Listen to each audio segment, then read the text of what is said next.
जय हिंद दोस्तों। हिंदुओं की प्रॉपर्टी को मुसलमान नहीं खरीद सकता, ऐसे खबरों में आपने देखा होगा और इसमें सच्चाई भी है, पूरी सच्चाई है, 100% सच्चाई है कि हिंदुओं की प्रॉपर्टी को मुसलमान नहीं खरीद सकता। इसके लिए क्या कानून है, क्या प्रावधान है, ये सारी बातें बताने जा रहा हूँ। पूरे वीडियो में आप बने रहेंगे, एक एक चीज समझेंगे तभी आपको सारी चीजें समझ में आ जाएगी। अभी जनवरी 2025 में आपने सुना होगा कि गुजरात में सूरत शहर के सलावतपुरा एक इलाका है जो रिहायशी इलाका है। वहां पे एक हिंदू महिला अपना प्रॉपर्टी बेच रही थी। अब हिंदू महिला प्रॉपर्टी बेच रही थी तो उसका सौदा वो मुस्लिम एक महिला से करती है। क्यों? क्योंकि दोनों में जान पहचान पहले से रहता है शायद, या फिर एक दूसरे के जानते हुए होते हैं। अगर मान लीजिए नहीं भी जान रहे हैं तो भी कोई मतलब नहीं है, क्योंकि कानून ही कुछ ऐसा है। तो ये सौदा होता है, एक मुस्लिम महिला से एक हिंदू महिला अपने प्रॉपर्टी का सौदा करती है। टोकन मनी महिला को मिल जाता है, हिंदू महिला को, और क्या है कि बयाना भी हो जाता है, एग्रीमेंट भी हो जाता है, प्रॉपर्टी का सौदा भी हो जाता है, सब कुछ। अब क्या है कि आसपास में जो हिंदू है उनको ये बात पता चलता है, भनक लगता है, तो वो इसका विरोध करते हैं। विरोध करने पर भी जो हिंदू महिला है वो नहीं मानती है। उनका कहना है कि मैं इस प्रॉपर्टी को किसी भी हालात में बेचूंगी क्योंकि मुझे अच्छा रेट मिल रहा है और मुझे बेचना जरूरी है। तो वो जिद पे अड़ जाती है। अब होता क्या है कि आस पड़ोस के जो हिंदू होते हैं वो कलेक्टर के पास आवेदन देते हैं, वहां विरोध दर्ज कराते हैं। अब क्या होता है कि कलेक्टर आते हैं और इस सौदा पर रोक लगा देते हैं, मतलब इस सौदा को रद्द कर देते हैं। कलेक्टर द्वारा हिंदू महिला को कहा जाता है कि आप इस प्रॉपर्टी को किसी मुस्लिम से नहीं बेच सकते हैं, किसी न किसी आपको हिंदू से बेचना होगा, अन्यथा नहीं बिक रहा है तो ये अभी तब तक ऐसे ही आप रख सकते हैं, लेकिन किसी मुस्लिम को आप नहीं बेच सकते। अब आपको बताता हूँ कि ये कैसे हुआ, किस कानून के तहत हुआ।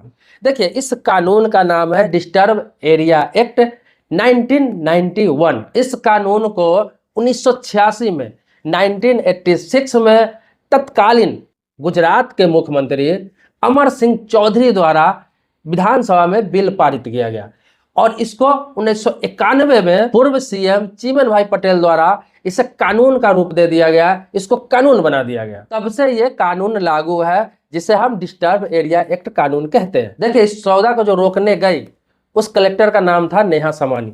उन्होंने कहा, उनका कहना है कि ये डिस्टर्ब एरिया एक्ट जो है ये पूरे गुजरात में लागू है। आपको पहले क्लियर कर दूं कि ये पूरे गुजरात में लागू है और ये इसलिए किया गया कि कोई भी जो मुस्लिम एरिया है या हिंदू एरिया है वहां पे दंगा जैसी स्थिति ना हो, कभी दंगा ना हो, कभी एक दूसरे में अनबन ना हो, किसी प्रकार का कोई हिंसा नहीं हो। इसीलिए कहीं मुस्लिम आबादी है और कहीं पे भीषण हिंदू आबादी है, तो ये नहीं कि एक के लिए, इसमें दोनों के लिए है कि मुस्लिम आबादी जहां पर है वहां पे हिंदू प्रॉपर्टी नहीं खरीद सकता, जहां पे हिंदू आबादी है वहां पे मुस्लिम प्रॉपर्टी नहीं खरीद सकता। अब खरीदने के लिए क्या करना पड़ेगा आपको बता दो। तो खरीदने के लिए यह कानून है कि आपको अगर जमीन खरीदना है, जैसे किसी मुसलमान को हिंदू इलाके में जमीन खरीदना है और किसी हिंदू को मुसलमान इलाके में जमीन खरीदना है, तो उनको पहले उस प्रॉपर्टी के डिटेल्स के साथ कलेक्टर को आवेदन करना होता है कि मैं इस प्रॉपर्टी को खरीद रहा हूं, मैं मुस्लिम हूं और हिंदू एरिया में खरीद रहा हूं, या फिर मैं हिंदू हूं मुस्लिम एरिया में खरीद रहा हूं। तो ये कलेक्टर पर निर्भर करता है कि उसे आदेश दे या ना दे, क्योंकि कलेक्टर अपने स्तर से उसे छानबीन करता है,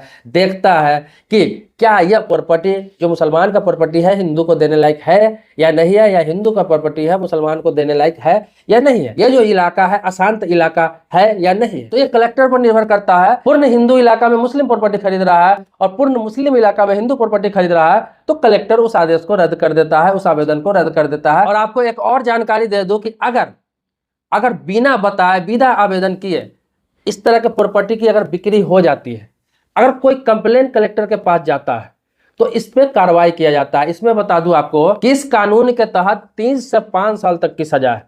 मतलब कि बिना बताए, बिना आवेदन किए इस तरह की प्रॉपर्टी अगर सेल कर दी जाती है अंतरधार्मिक किसी दूसरे धर्म में, तो आपको बता दो कि 3 से 5 साल तक की सजा का प्रावधान है, साथ में 1 लाख रुपया तक का जुर्माना।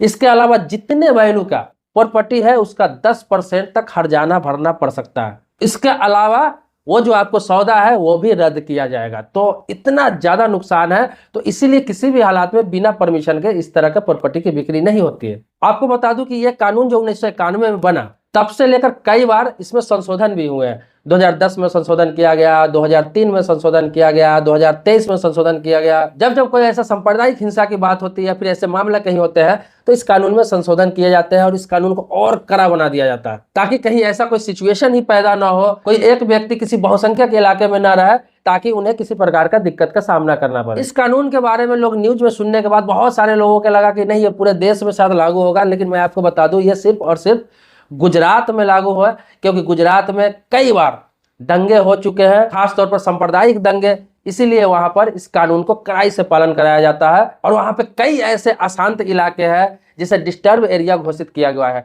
ये कलेक्टर के हाथ में होता है, कलेक्टर जिस एरिया को चाहे डिस्टर्ब एरिया घोषित कर सकता है, वो उनके हाथ में होता है, और उनके बिना परमिशन से कोई भी प्रॉपर्टी आप खरीद बेच नहीं कर सकते। अंतर धार्मिक, अगर हिंदू मुसलमान की बात हो तो, बाकी हिंदू हिंदू को बेच रहा है, मुसलमान मुसलमान को बेच रहा है, इसमें किसी प्रकार की कोई परमिशन की जरूरत नहीं है, कोई आपत्ति नहीं कर सकता है। अब आपको बता दूं कि इसमें एक छूट भी दिया गया है आपको, कि जैसे कि कोई प्रॉपर्टी हिंदू मुसलमान से खरीद रहा है, मुसलमान हिंदू से खरीद रहा है, लेकिन आपको लग रहा है कि कलेक्टर के पास जो मैंने आवेदन किया है परमिशन के लिए, अब फिर भी प्रॉपर्टी में किसी प्रकार की कोई दिक्कत नहीं है, उस तरह का एरिया नहीं है, उस तरह का अशांत क्षेत्र नहीं है, और कलेक्टर आदेश आपको नहीं देता है, रोक लगा देता है, आपको लगता है कि नहीं ये गलत हो रहा है, या फिर गलत आदेश दिया गया है, या फिर गलत रोक लगाया गया है, तो आप हाईकोर्ट जा सकते हैं। हाईकोर्ट में उस आदेश को चुनौती दे सकते हैं। ये अधिकार दिया गया है कि आप हाईकोर्ट में इस आदेश को चुनौती दे सकते हैं। अगर हाईकोर्ट आपको आदेश दे देता है कि नहीं, वो प्रॉपर्टी सही डील हो रहा है, एक हिंदू मुसलमान से खरीद सकता है, मुसलमान हिंदू से खरीद सकता है उस एरिया में, तो आप आराम से उस प्रॉपर्टी को खरीद सकते हैं। लेकिन इसके लिए हाईकोर्ट जाना पड़ेगा, अगर लगे कि गलत हो रहा है, नाइंसाफी हो रही है तो। लेकिन अगर ये सत्य है, डिस्टर्ब एरिया में आता है वो, तो हाईकोर्ट भी आपको आदेश नहीं देगा। इसके अलावा भी प्रावधान है, हाईकोर्ट के बाद आप सुप्रीम कोर्ट तक आप जा सकते हैं, सुप्रीम कोर्ट में भी उस फैसले को चुनौती दे सकते हैं। तो सुप्रीम कोर्ट तक का दरवाजा खुला हुआ है। लेकिन जब पैसे देकर लोग प्रॉपर्टी लेते हैं, तो ये जरूरी नहीं है कि हाई कोर्ट सुप्रीम कोर्ट में लड़ के तब जाकर इस तरह के प्रॉपर्टी लिया जाए। कानून का पालन हर किसी को करना चाहिए। हाँ, जहां गलत लगे वहां पे एक्शन आप ले सकते हैं, इसका भी अधिकार इस कानून में दिया गया है। तो आपको फिर से बता देता हूँ कि यह सिर्फ और सिर्फ पूरे गुजरात राज्य में लागू है, इसके अलावा देश के किसी भी राज्य में लागू नहीं है। बाकी आपका सवाल रहा तो अगला वीडियो में इस टॉपिक को बनाऊंगा कि किसी भी सोसाइटी में, चाहे हिंदू सोसाइटी है, वहाँ मुसलमानों को जमीन लेने के लिए क्यों मना किया जाता है, और कोई मुस्लिम सोसाइटी है तो वहाँ हिंदुओं को जमीन लेने के लिए मना क्यों किया जाता है, चाहे वो ब्रोकर के तरफ से, चाहे बिल्डर के तरफ से, चाहे कॉलोनाइजर के तरफ से, चाहे सोसाइटी बसाने वालों की तरफ से, इसके लिए क्या कानून है, क्या अधिकार है, आप कमेंट बॉक्स में लिखेंगे तो मैं इस टॉपिक को ही वीडियो जरूर बनाऊंगा। दोस्तों, सब्सक्राइबर नहीं है तो इस चैनल को सब्सक्राइब कर लीजिए, बगल में बेल घंटी है उसको भी दबा लीजिए। लेकिन पुराने सब्सक्राइबर है तो इसके लिए धन्यवाद देता हूँ आपका। मिलते हैं नेक्स्ट वीडियो में एक नए मुद्दे के साथ, तब तक के लिए शुक्रिया, धन्यवाद, जय हिंद दोस्तों।